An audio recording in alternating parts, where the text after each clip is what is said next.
Tune in to UFO Undercover, Wednesdays at 8 p.m. Eastern, with your host, Joe Montaldo, right here on the Paranormal Radio Network.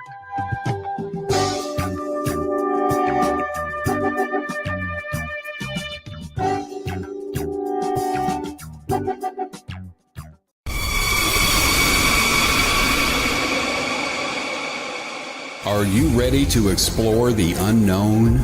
Dive into the world of the strange, mysterious, and unexplained with Eerie Expeditions magazine.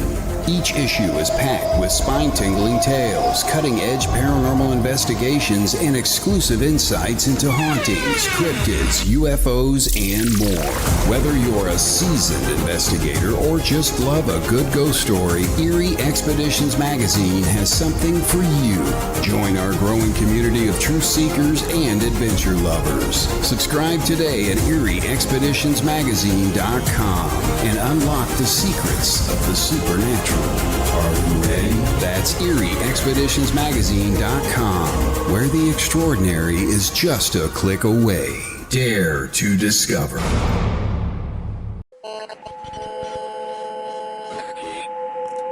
What's out there? What creates the shadows in the corners or the creatures of the dark? Who are those on the other side? What do they have to say? This is the Gateway Podcast. This is not your normal style of paranormal talk radio. Brought to you live from United Public Radio Network, 107.7 FM New Orleans.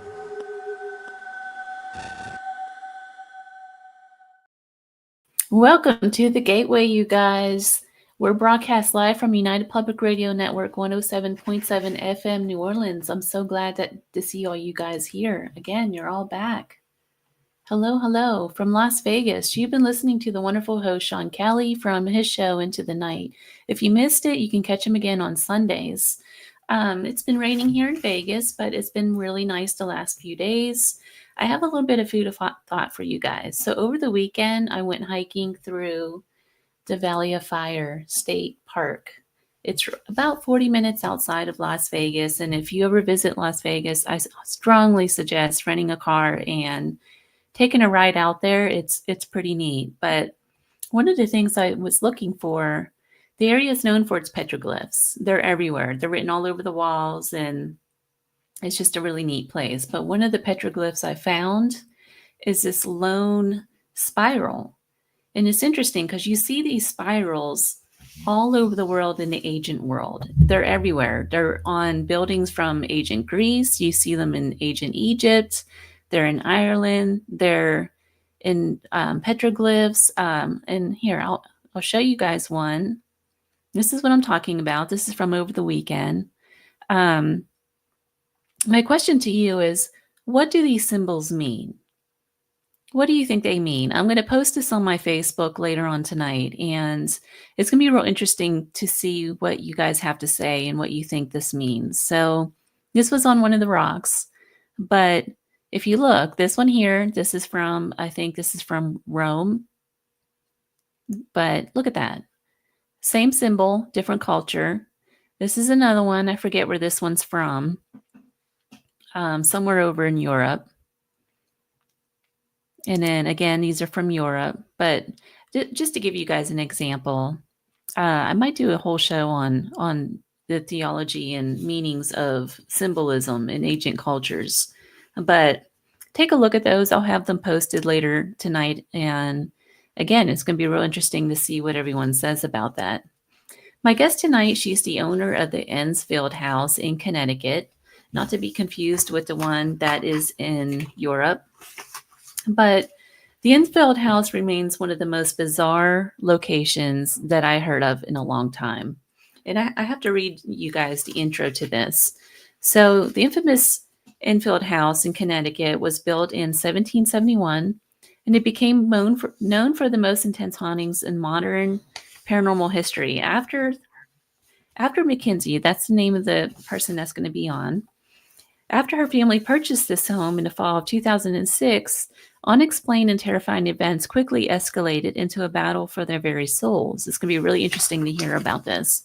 Over the years, the house drew attention from top names in the field, such as John Zaffis and even the late Lorraine Warren, who actually declined to go back into the house after hearing the severity of the case. Despite the visits from over 10 priests, that's right, 10 priests, guys, a Native American shaman, and even a witch, the entity remained. It wasn't until 2015 that Reverend Neil Farley and exorcist Jay Dodd made a breakthrough during a 2-day confrontation with the entity, I'm assuming, later supported by Bishop Robert McKenna. Still, the entity remained in this house. So what did they do? They proposed turning this property into a place of learning and experiences, well, research. So Mackenzie joins me tonight. Let me get her on here. Mackenzie, welcome to the show. It looks like the whole family joined me. Thank you. Yeah. Hello. Yeah, we figured we are going to give you a great show because there's some history that Mackenzie doesn't know. Yeah, no, they're the first ones. And some other things. So go ahead, Mackenzie. I'm really excited to have you guys all on here. So Mackenzie, you're the one that runs the business, right? Yeah. Okay. Well, it's really, are you guys in the house right now? We are. Yeah. We are. So is there stuff going on around you right now? Pretty quiet. Yeah. That's dog. Yeah, the dog acts weird. Other than that, I didn't notice anything. Last night we had a friend over and we were playing around and some weird stuff came through. So it was kind of, yeah. What do you Be mean by scared. weird stuff? Just like paranormal activity? Well, I called out a lot of names and like people who were here before. So we knew kind of like, okay, this is not some computer glitch. And and it called out a couple times evil. And so, but I really think they're playing games because I really don't think we have any demonic entities here anymore. So I really think this was kind of like we have 2 little kids here, and they really like to play tricks and. Got it. So do you guys did have demonic entities in this house, right? That's questionable. I mean, That's questionable. Okay.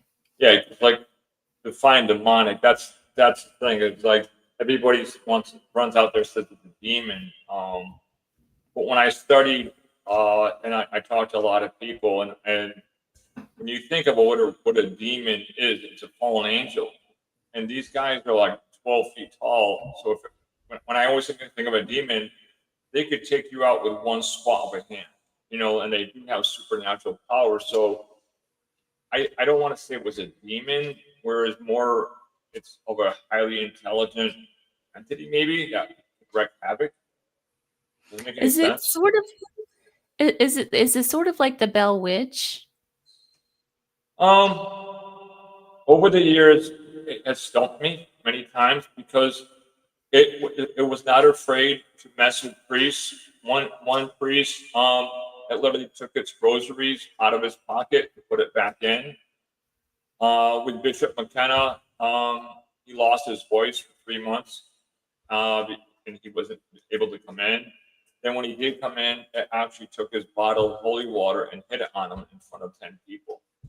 Wow. It's not afraid of anything religious. It's not afraid of priests. So he ripped the old Bible. I had the old Bible from my grandmother, and we had the night before. We had that was actually the worst night we had, where an investigator was throwing through the room. And that night we were also with Lorraine Warren on the phone, and she gave us advice to do what to do, and like playing some monk music and burn sage, where we decided, I'm like, oh, I don't know, we thought we're not qualified to do this. Kind of like we played the music, but we didn't do the sage burning. We took it actually off for the day. But when we came home, on our bed, the whole bed was covered with sage. Someone took sage and crumpled it all over the bed. I went in the kids' room, what was at that point was the nursery, because they were a year and a half, And I had my grandmother's old Bible way on top of the closet. Nobody could have reached it. And it was laying on the floor and it was shredded in 1,000 pieces. So Oh, that wow. so that was kind of like, well, what do you want to do? I have no respect for anything, and you can go. I mean, he heard it a couple times where he said that hocus pocus doesn't work with me. That was what made me really believe, because of my background. Takes a lot to scare me. But this one night, there was an investigator. His name was Orlando Ferrante. He ran a group, and he was friends with Tony Spira, Lorraine, and Judy. And that night, they had an ordained minister in the house. They had a photographer, and the reason why I mentioned her weight is not for any reason, but to show you how powerful this entity was. She was about 5'2", about 250 pounds, and she was taking photos. They were downstairs and they were channeling spirit. Now, at first, I'm like, bravo, anybody can do theatrical. But what got me was when the guy, he said, I'll show you, he grabbed his arm and he started to bite his arm, and he literally started to bleed. He was literally almost biting the flesh of his arm. And I said, you know what, that takes some kind of pain tolerance. But when they provoked this entity, they said, do something. They said, do something. It's my 5-year-old son can blow out a candle, do something. Well, we heard a loud smash and a bang, and I ran up there almost like a first responder. I wanted to see what's going on. And this lady was blowing about 8 feet. He picked her up. When I talked to the ordained minister, he was pale. He said, 1 minute, this lady's standing there and taking photos. The next minute, he goes, she was like a rag doll. It picked her up and threw her down the hall. And it smashed her shoulder in the door jamb. And she had a really expensive camera and blew it all the way across the room. Well, years later, as we were working, I realized, you know what? That entity wasn't aiming for the door jamb. If she missed the door jamb by 2 inches, she would have hit the wall and went straight down the stairs and probably would have been killed. So that's Wow. kind of how powerful this entity showed itself that one time. Wow. And we don't know either if it was something. I mean, I'm pretty sure it was evil, but it never showed himself. Kind of, we had a lot of psychics and mediums, and everyone that said, yeah, we got close to it, but it never showed themselves. Kind of like whatever that was kind of like. I heard one told me kind of like it's really hairy. I noticed that what I thought, and like I thought he has hooves because I was doing clothes changing for the season, and I was up in the attic, and I come down, and after a while you learn if you're welcome somewhere or not. So at the beginning I always got scratched. Now I'm at the point I open the door and I feel kind of like, okay, not today. I close the door and like I come back the next time. But there was kind of like I did it and I came down and all of a sudden I heard something following me, and it went to the whole bedroom, but it didn't sound like it's on the floor. It sounded like it goes around the wall, and it sounded for me kind of like hoofs going along. So I don't know, whatever this thing is. It was Kind of like a and it had the power to attack people in the early days. When I mean attack, it didn't just hurt them. It created heart attacks. It created havoc in some of people's lives. And actually, one person we believe actually had a heart attack and died trying to help us. Do they believe that it's from? Do you believe that's from the entity? We believe so. I will give you a quick example because as you can probably We find have out, multiple people. That's why we kind of like thinking maybe it has something to do with it, because we have about 4 people who did something or helped ended up with serious heart issues, and one of them passed away. We have a lot of them who only fight now with. One of them had the actual gentleman. I'm not going to mention his name. He was a friend of mine. He was an attorney, and he was actually working with us, and he wanted to get us out of the house, and he was working really hard, and then he invited us to his early Christmas party that we used to go to, and I feel bad because I told him, my last words to him were, you know what, I got toddlers home now. Let me see what we can do. And that was in the early October, and we got caught up having 3-year-old kids and things like that. Well, 2010 came up, and that was the worst year ever. My brother died. We don't know how he died. A week later, Elke's dog, Germany, had passed away. Another week after that, my sister had passed away. So 2010 was rough, and I was actually going back to college. I actually took a leave of absence from work, and I wanted to go back to college. And that summer, I got a phone call, and they said, "Are you Jay Elke?" And I said, "Yes." No, I thought, because I have friends and they play really sick jokes sometimes. And they said, "I'm attorney so-and-so. I'm handing the estate of so-and-so." I'm like, "Get out of here." I said, "Did Mike put you up to this?" And he's like, "No, Jay." He goes, Mike's gone." He said, in the fall of 2009, he was teaching softball and had a massive heart attack and died on the spot. Oh, wow. And that year, it was devastating. I mean, after losing half my family, Elke's dog, and then losing a really good friend of mine. From the house. And and it seemed like, one too many coincidences just to be a coincidence.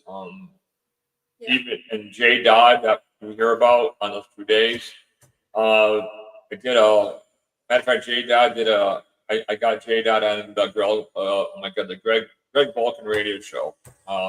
Greg, I've known Greg for years, and he told his story. But what happened was, he came up, and he was at one time he was a highway patrolman, state trooper for Indiana, and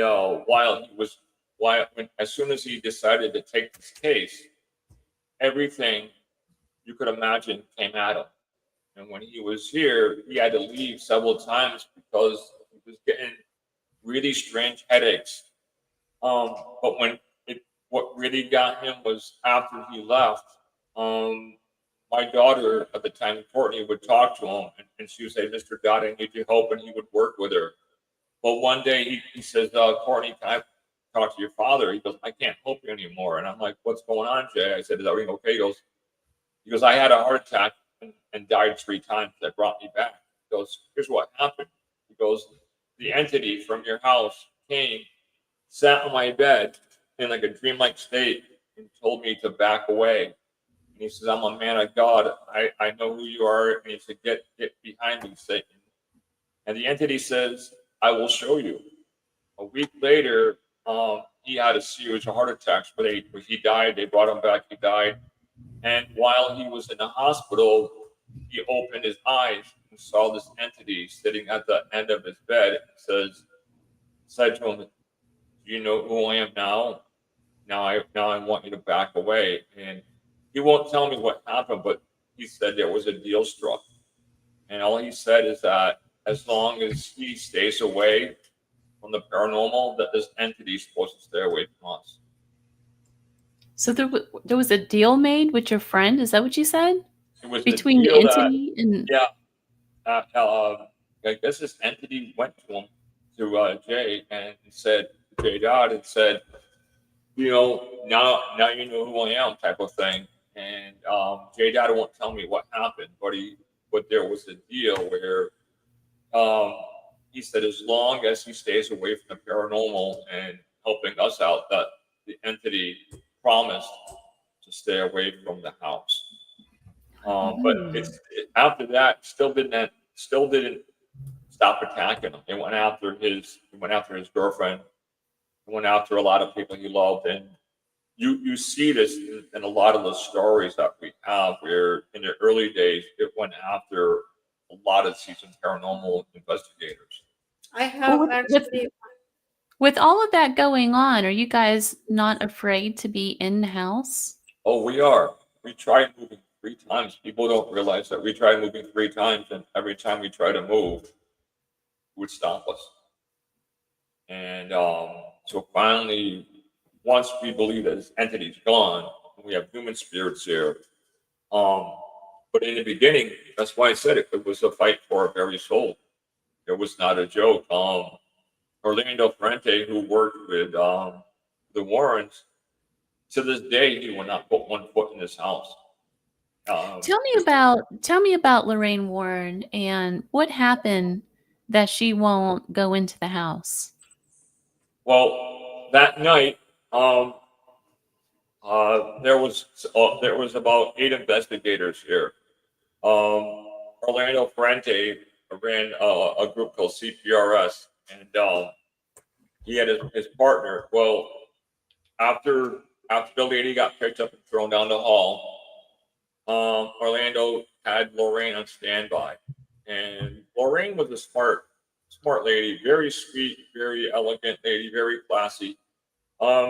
They called her up and they said, "We need you." They said, "This is a very rare case. This is a real deal." They said, "We've witnessed levitation, scratching."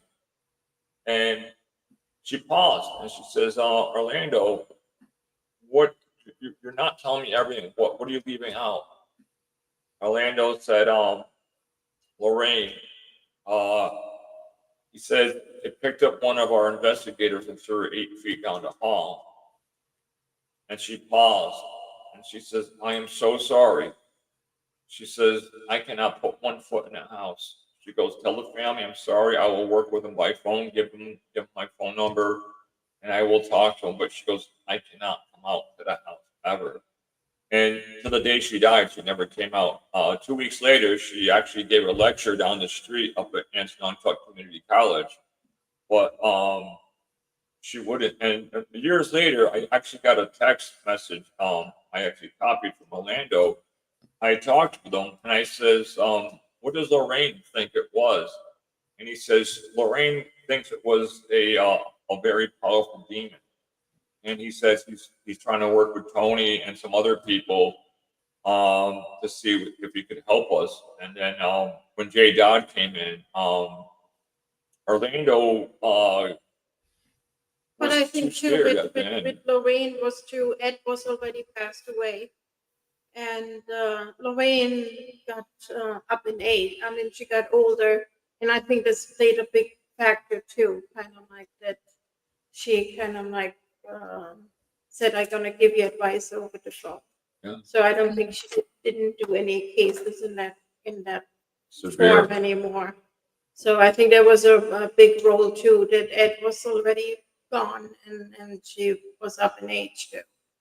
Got it. But we understood. Well, take us back to the beginning. What were some of the things that you experienced in the very beginning that was right after your family moved into the house? Well, it started that when we were not even moved in yet, and we looked at the house, and we came with 2 separate cars. So I was out first. I was 7 months pregnant, and I went down the stairs, and he said it looked like you got pushed. I can't remember anymore because it went all so fast.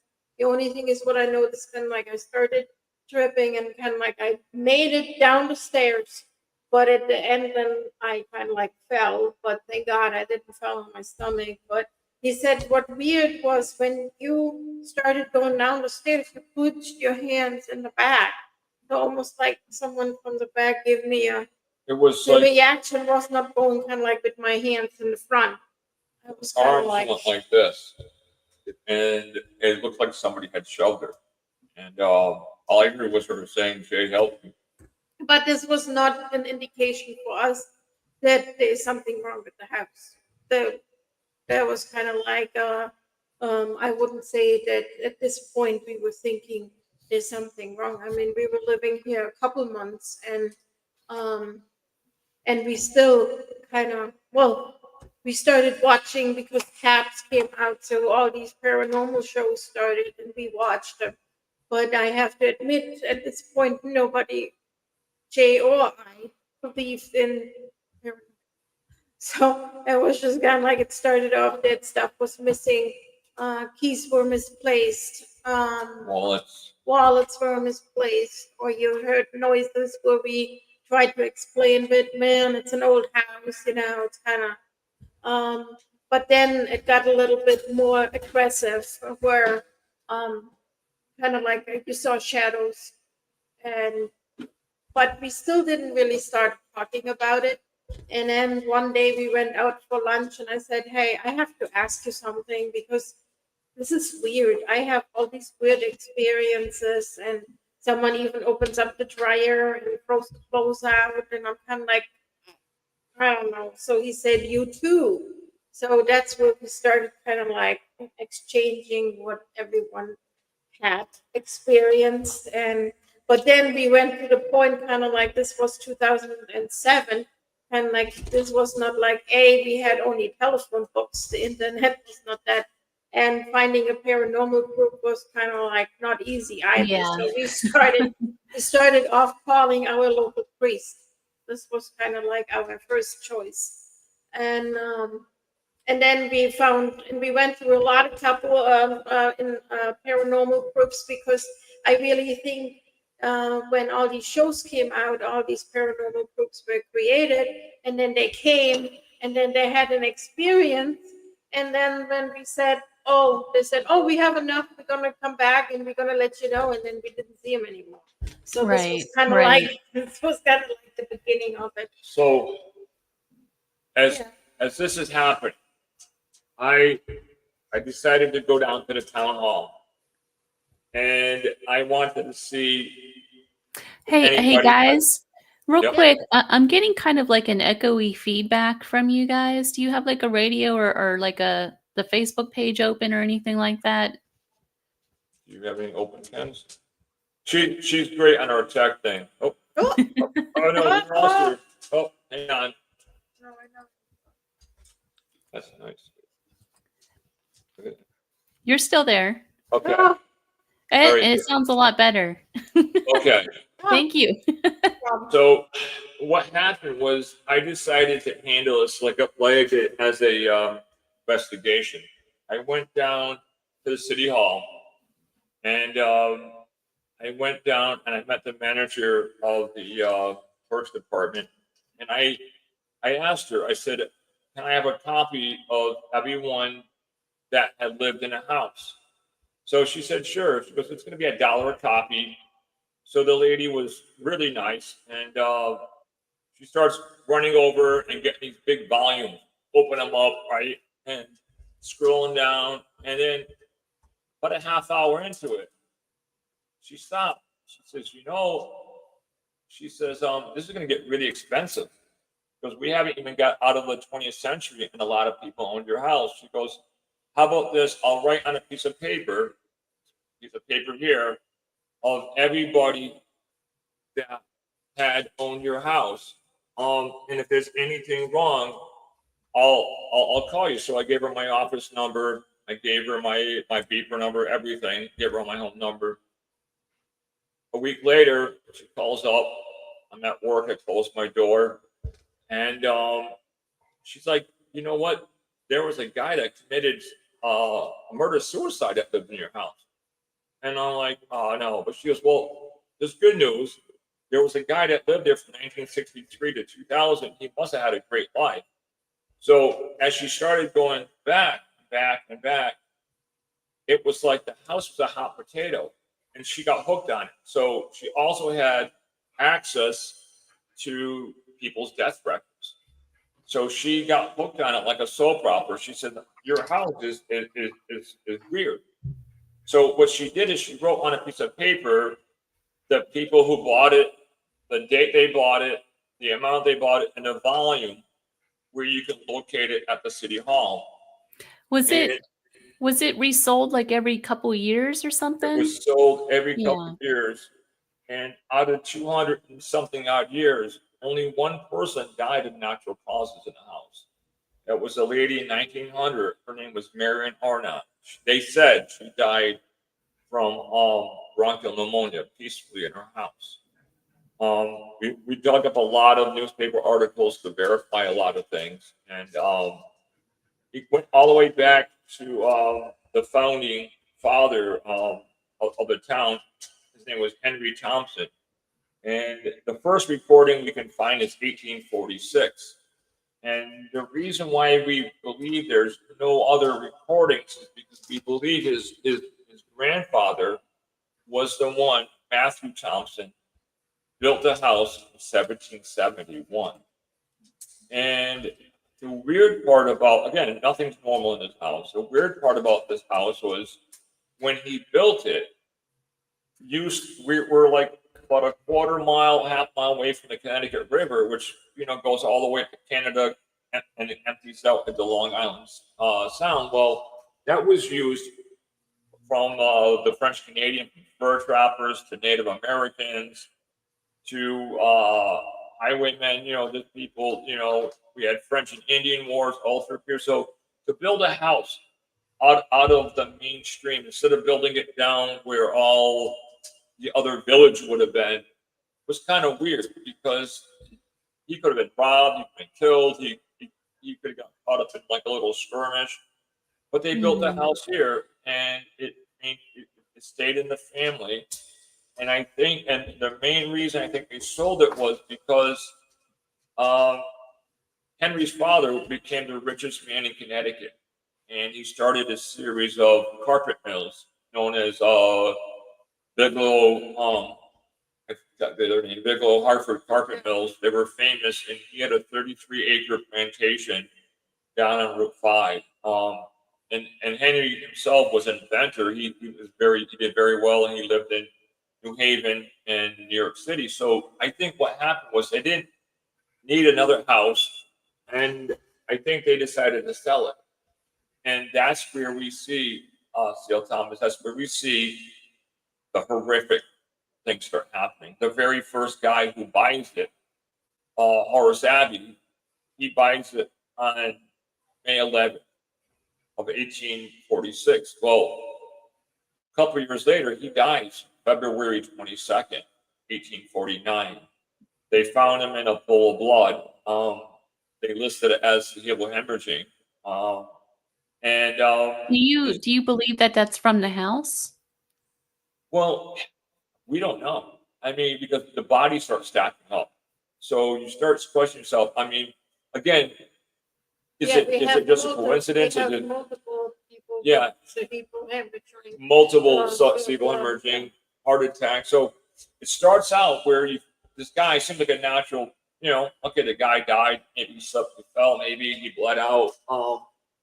He had a wife and daughter, but now his other daughter marries a wealthy man who they own Lovejoy Ferry. She builds a house right next to us, a big gray house, 33 Prospect Street. And Colleen pulls her death record. And she doesn't die of old age. She dies from burns over her whole entire body. She burnt to death. So that was his daughter. The house She burned to death? Huh? Yes. Yeah. She burned to death? Was there a fire that caused that? Yeah, she burned to death. Do we have her? I think we have her death record. Yeah, really weird. So some people collect dolls and things like that. We have death records. Really weird. But you actually, you asked earlier if we had something about it. What you saw today in the cellar. That was actually something. I totally forgot about it. I went to go downstairs in the cellar to go grab something, and I ran into the girl again. And then she was just down there, just chilling down there. I don't know why she was down there. I mean, it was kind of odd that she was. She sees for the last 10 years Yeah. or so or longer. She sees a girl in a nightgown. And at the beginning, when she was little, we saw the babysitter showed her the ring because she described the girl a little bit from that movie. And we kind of like, yeah, right. And then until Jay saw it, I'm kind of like, oh my God, she really sees it.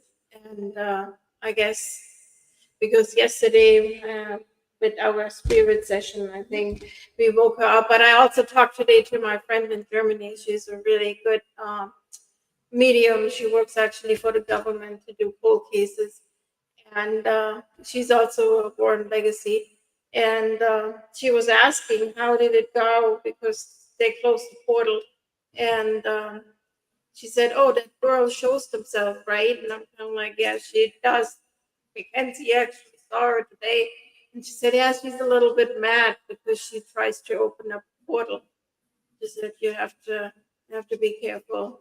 That's another person where we're actually got she was helping with her team, started last year, kind of like looking into the house and to see what it is. And then they got multiple warnings not to dig any more further in the house and over the spirit box. And so her team member said, Iris, stop. Iris, stop. And she's kind of like, no, she's my friend. I want to know what it is. I want to know what's in the house. So it got quiet. I didn't hear from her for a while. So I went to one of her team members and I said, is Iris okay? I don't usually talk to her at least once a week. I said, I'm disappeared. What happened? She said, oh, you didn't hear? I'm kind of like, no. She had actually a massive heart attack and died a couple times. So when her husband would have been home, she would have actually passed away. So when she got better, she has no heart conditions. So I asked her afterwards when she got better, I asked her, I said, do you think this had something to do with the house? She said, no, no, no, no, no, no. But I don't really believe that because today she said again too, she said, well, let Mackenzie write down what she all sees and let's see what we're gonna do with it because you know, I can't do much. You know, I got my warning. I cannot.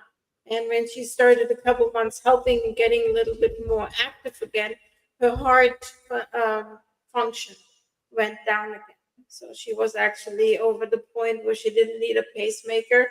And then all of a sudden, when she started doing more work in the house again to figure it out what it is, her heart function went down again. So she still denies it. It has nothing to do with it, but I don't believe it. Have you guys ever contacted the people that you bought the house from to see if they've experienced anything? Yes. Well, I actually, the people who we bought the house of, I actually worked with her, and so she actually told me that year that they sold us the house was the worst year of their life. Really? I don't want to say too much because they're still out there, but let's put it this Yeah. way. She said their dog died. Her husband lost his job. His business. His business. There was a lot of personal things that happened to her. Health went Really down. bad health issues.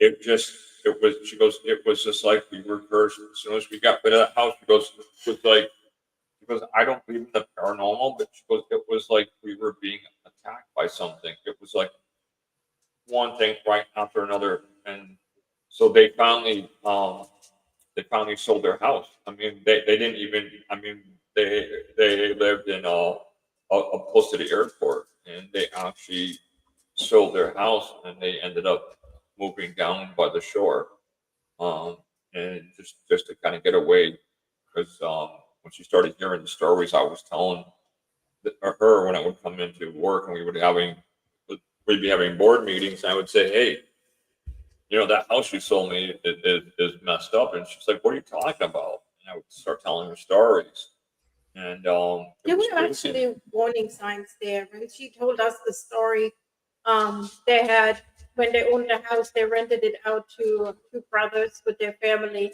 and they were had the option rent to buy. So they actually wanted to buy the house, and John or he wanted to help that they're getting the house, and they didn't hear from him. And then she got the keys in the mail. They moved out overnight and never said anything. They just left. And our neighbor told us weeks before they did that, in the middle of the night, they went outside with a chainsaw and took every single tree down in the yard. They took down the garage in the middle of the night. And he said, our neighbor said, I think they lost it. And then 2 weeks later, she got the keys in the mail and they left. So there was, we heard the story, but again, kind of like, okay, nice. So, but then when we signed our paper for, when we went to the lawyer to sign the paper for the selling, for buying the house, and the lawyer said, oh, we need a year of house insurance. And I'm kind of like, because I never wanted the house. So when I was sitting there, I'm kind of like, great, I don't have the money. I put every single penny in it. I don't have any money left to pay the house insurance. And I'm kind of like, yeah. And then John said, you know what? I give you a housewarming gift. I'm going to pay you the house insurance. And again, they didn't hand it her. So on the way out, we he heard them saying to his lawyer, thank God I got rid of the house. And I'm all like, oh, great. So, But it was a constant battle because, like I said, it was one thing after another. It's like if I went through this whole list, it would take hours, but it was bought, sold. I mean, and they didn't have the whole house in the 1850s, and it went in to someone would buy it, someone would die, they would sell it, someone would buy it, someone would die.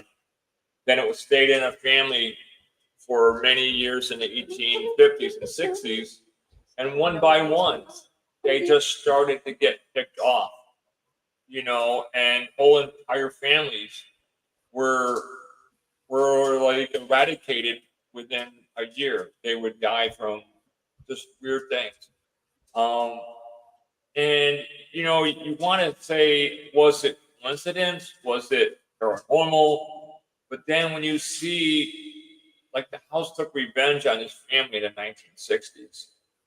Everything that happened to somebody from the 1800s up befell this family. This one gentleman, I talked to his brother, was actually a surviving son, the guy. He said, my brother wasn't born mentally challenged. He said he fell down these stairs and hit his head so hard that he had to wear a special helmet. This was back in this is like the early 70s. He goes to, which is now Six Flags, was called Riverside Amusement Park. Colleen looked it up and said, no, a little boy went through a mysterious seizure and dies. His other daughter goes out in 1986 and with her boyfriend, and they gas themselves down the road. In 2000, their other son, who was a Glastonbury police officer, goes to work early in the morning. Probably say, good morning, guys. Good morning to his watch commander. Sits down, pulls out his revolver, and shoots himself in the head. Several months after that, his other brother goes out to the garage or the barn that's no longer here, and he hangs himself. Oh, wow. Everybody, and when now, 4 kids out of the 5. and then when you look at how other people died, it's really creepy. Like, for example, Horace Abbey, the first guy who I told you about, was dead on February 22nd, 1849. The police officer, guess what day he shot himself in the head? February 22nd, 2000. Their son, the guy who hung himself, right, the gangster that lived here, committed the murders on June 11th, 1930. He actually hung himself, I think, was it June 11th, 2000. So it's kind of weird that there be the same dates popping up through history. Are you afraid that something's going to happen to you? Oh, definitely. Like I said, we tried moving out 3 times. Like I said, the first time we tried moving out, that year I lost my brother, my sister, Elke's dog, my best friend. The second time we tried moving out, I was going to transfer with my company down to Charlotte, North Carolina. We were looking for a house down in Rockville, South Carolina. My God, I travel so much I can't remember half the places I travel to. And all of a sudden, it was matter of fact, May 5th, 2015. I took the day off. I went for my physical. On the way home, I was in a severe car accident, and it left me disabled. It blew all my discs out of my neck and my back. And so, needless to say, I ended up on disability. I couldn't function, work properly.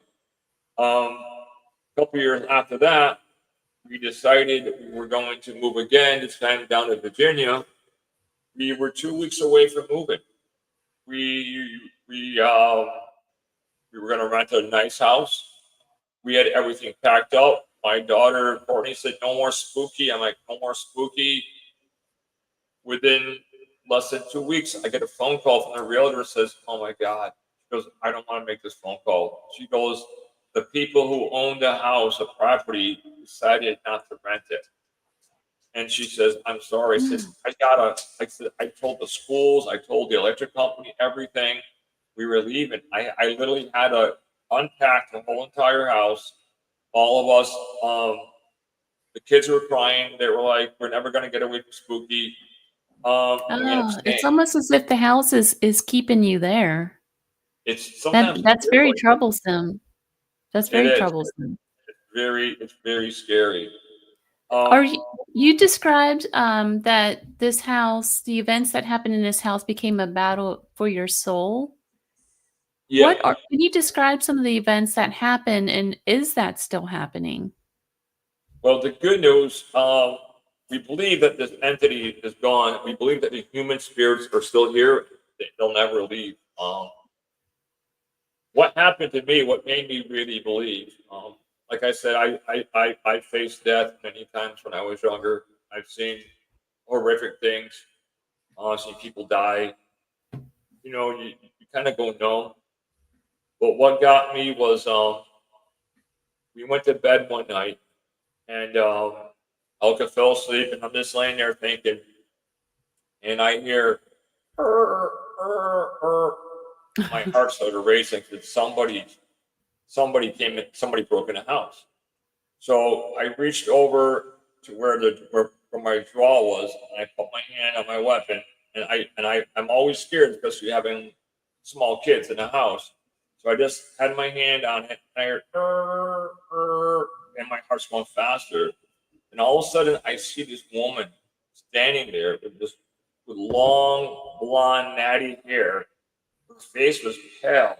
She had on this long, like white grayish dress, was torn on the bottom. She was carrying these like old-fashioned, like high heel shoes. They were open toe, and I said, "That's really weird." I said, "Oh my God!" And she turned and she said, "There is no God." And I'm like, "Okay, I'm dreaming." And then all the things, that's what she says. Yeah, and it was like, what the heck? I'm like, I'm dreaming. And a matter of like a nanosecond, it jumps on my chest, grabs my arms, right? So I go to yell for her, like she's gonna save me. I have no voice. So I'm taking as I'm fighting this thing off me, I'm taking my elbow, wailing Elke in the back, like, "Please wake up, for the love of God, wake up." And I'm like, "Wake up." I said, "God help me." And she goes, "I told you there is no God." I said, "There is a God." And get off me. And all of a sudden, I was like, she was gone. I dozed off. I woke up in the morning to go to work. And all of a sudden, my wrists were sore. I'm like, man, what a bad dream. I look at my wrist, and I got black and blues of handprints on each side of my hands. That's how hard she held me, that she actually left black and blues. And when she woke up, I showed her, and she goes, "What the hell happened to you?" I said, "I'll tell you the story after." I picked up the phone. I called in work. I said, "I'm taking today off." And my wrist was sore for a good week, but to see that thing, I could still see her face. And it almost like she came from the grave. I mean, that's how we describe it nowadays, because she was pale, like grayish, and her hair was natty, but it was really weird. And that's when I started believing. I said, you know what? These entities, they don't play. If they want to hurt you, they can hurt you at any time. I had my cross ripped off my chest before. Because you always think, like, I got one cross left, but you always think, that your cross and your face are going to save you. And I remember one day, we were doing some things, and I actually was working with my friend Al, and he actually saw it. We were talking, and he saw my chain. It's the story I never told. My chain go up, and it looked like someone took my cross and yanked up my cross, and my cross was flying on the ground. And he just looked at me. He was like, "What the heck was that?" I said, "I think I snagged it or something." He goes, "You snagged your cross like that?" And after that, he was really reluctant to come over, but I kept because I kept increasing his money, so he worked for me. Was any one of you more affected by this thing than anybody else in the family? These two guys. I think Elke was affected, and I think Mackenzie, she grew up in it, but I think it had boundaries. It didn't go after the children. It went after Elke, but it showed itself to the girls. Or he saw up too. Yeah, that's why actually Courtney, her twin sister, doesn't want to have nothing to do with the paranormal. She's kind of like, she saw, or both of them, they see it, but Yeah. she's kind of like me. And that's the same thing. And I always laugh because when we have investigations, and sometimes she has her bedroom on the other side up in the attic, and she comes down and she said, "Oh, they're all sitting again in my room." I'm kind of like, "What are you talking about?" She said, "Yeah, I guess you have an investigation and they don't want to show themselves today because they're sitting now all in my room." Like, Wow. it's hard to want to. I'm kind of like, "Okay, they're sitting all in your room." I said, "You send it back." I said, "I tried." So you went through years of having different people in the home to try to get rid of this entity. So you Yeah. had priest, you had Lorraine Warren's advice, you've had John Zaffis. What actually worked to make this entity leave in the end? We were working with a gentleman by the name of Bob Baker. Bob Baker, he's the one that brought in all the high-profile priests and bishops. And Bob became like a family member, and he said, "I'm never going to leave you guys." He goes, "I'll fight to the death for you guys." He encouraged us to do as many TV shows as possible, not for fame and recognition, but he said, "Someone out there is going to see your story and know how to help you." So we did the first show on Animal Planet. That's how we got stuck with the nickname, the Demon House. We did John Zaffis' show, The Haunted Collector. And then when they resurrected the other show called A Haunting from Discovery, they Mhm. wanted to get in our house really bad, and they contacted Bob Baker. After they did the show, in fact, Orlando Ferrante was in that show.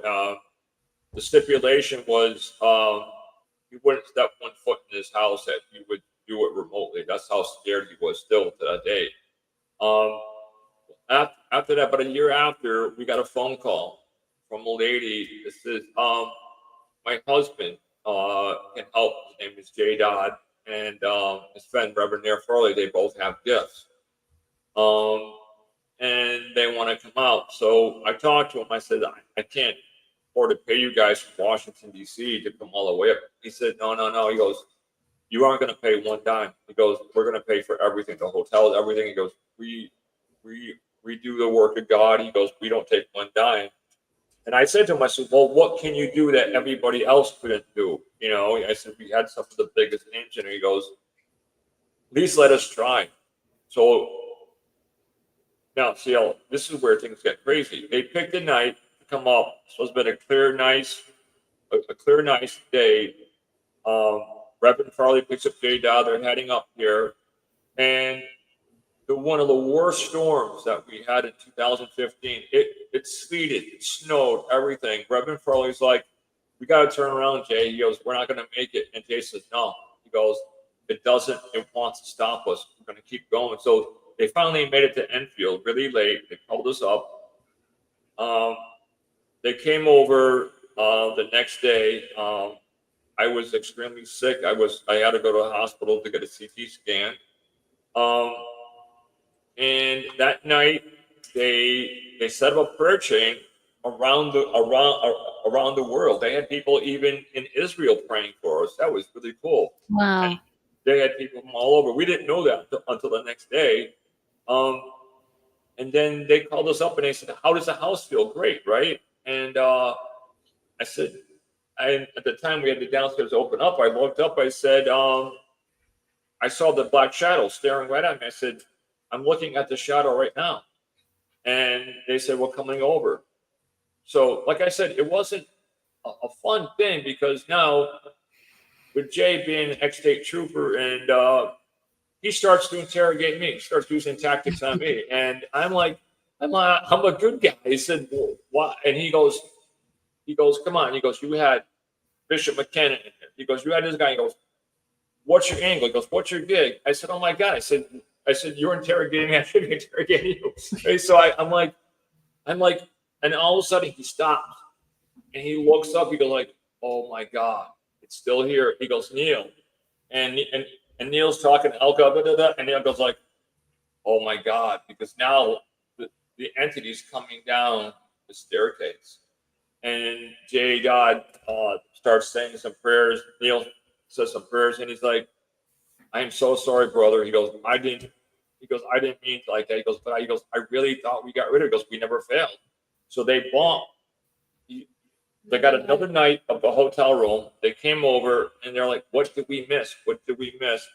And Neil said, "We didn't ask God to come in and place his hand upon the house."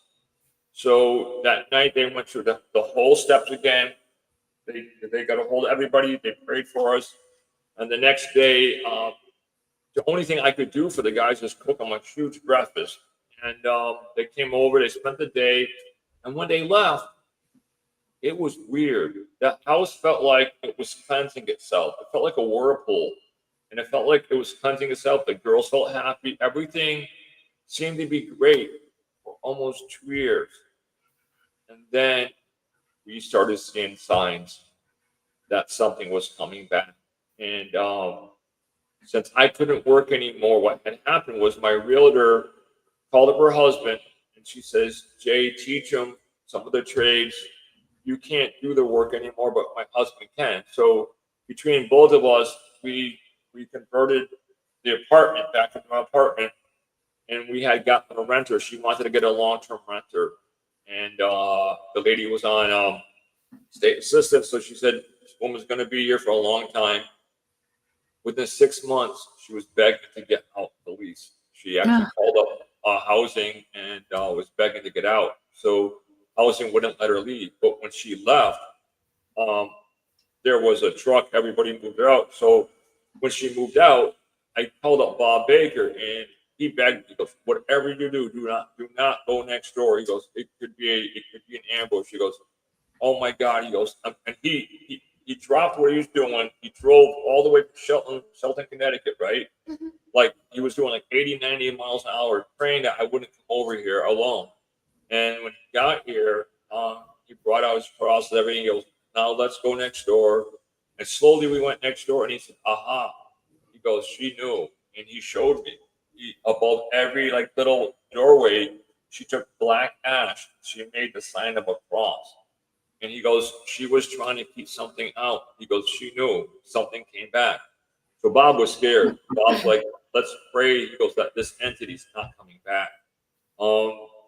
And that's when it seemed like a portal. I think she opened up the portal, but this entity didn't come back. What came through was some of the original owners that lived here, and some.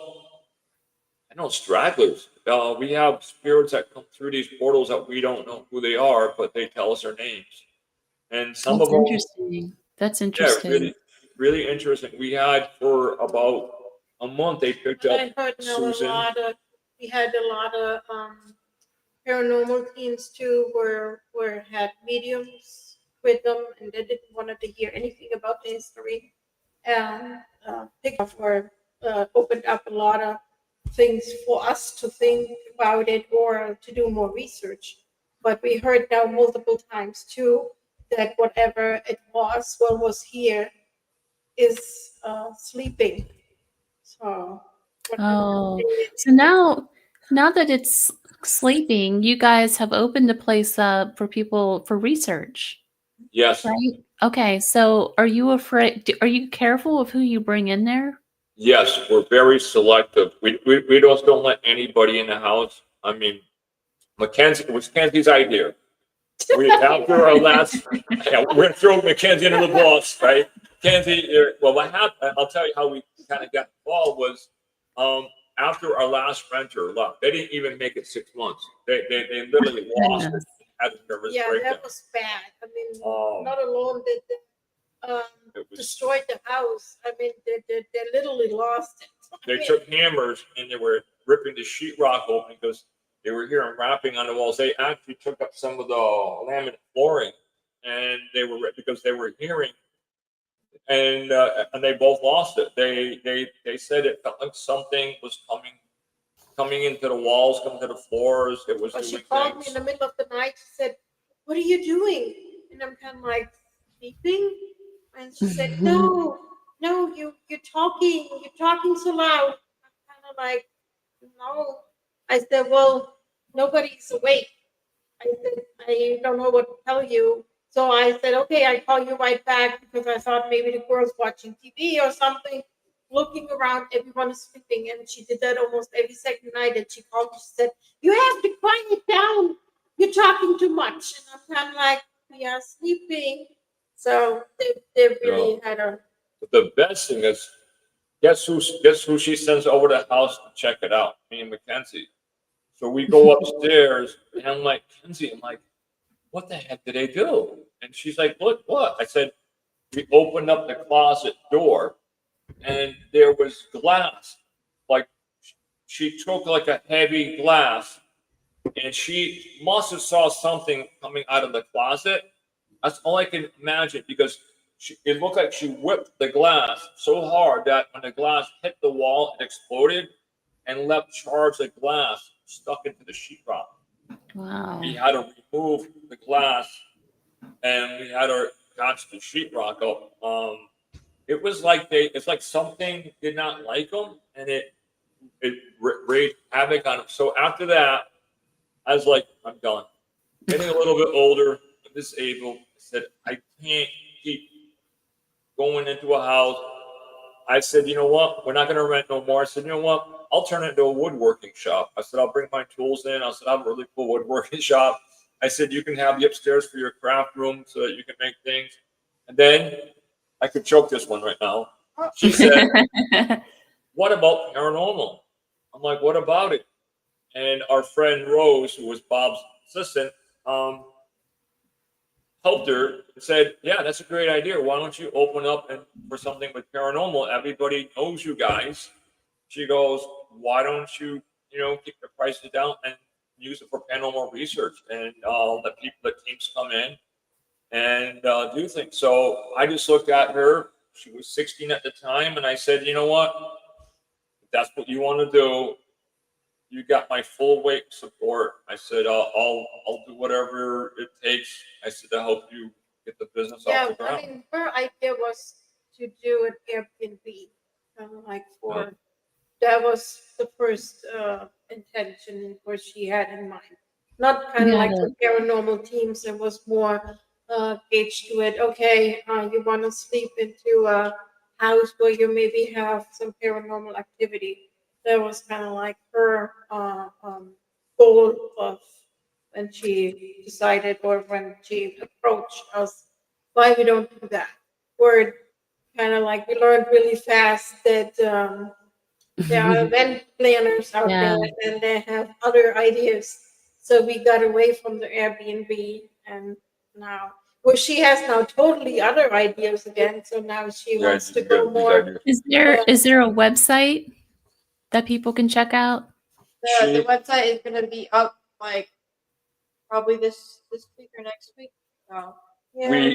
She had one. It was nice, but then I guess she inherited my perfection, and there's something she didn't like on it, so she closed it down, bought another domain, bought another website.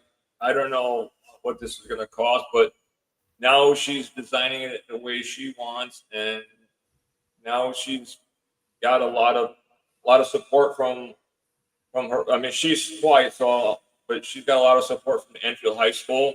Mm-hmm. The news picked us up. NBC News picked us up a couple times, and she's just going. Yeah, Yeah. she's really she did in high school. She took history, the Enfield history, and the Enfield history teacher here is really fascinated with our house. So for the last 2 years, he teaches actually the house, and he puts it like as homework. So, Mackenzie, are you the one to contact if anyone wants to contact you? I am. Okay. So, how do they get in touch with you? So they can get in touch with us with the house phone number is 860-698-9535. yeah, or sometimes also the email or just a message over Facebook. And like Okay. they can send a What's the message. email? They don't know the email. The haunting.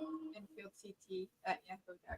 Thank The you. haunting EnfieldCT.com, right? At Okay. Yeah. You guys know. But Well, the next you guys, week, I could have you guys on for hours and hours. Yeah. yeah, We've only we didn't even touched touch the this story. much of it. No. Yeah, but, yeah. Unfortunately, we're out of time, and I just really appreciate you guys coming on the air. Thank you for having And sharing your us. story. It was fun. Thank you so much. I'm definitely going to have you back on. And when your website gets up, I'm going to promote your website as well. So Thank you. Thank you. thank you. Don't go away. I want to talk to you guys for a minute, okay? Okay. Sounds good. So you've been listening to the Gateway Podcast, and that was my guest. They're the owners of the Enfield House in Connecticut. So the Gateway were broadcast live from United Public Radio, FM 107.7 FM New Orleans, and I am really sorry, you guys. I'm kind of tired. Coming up next week, I have a guy talking about EVPs, and it's going to be pretty interesting. So stay tuned, and until next time.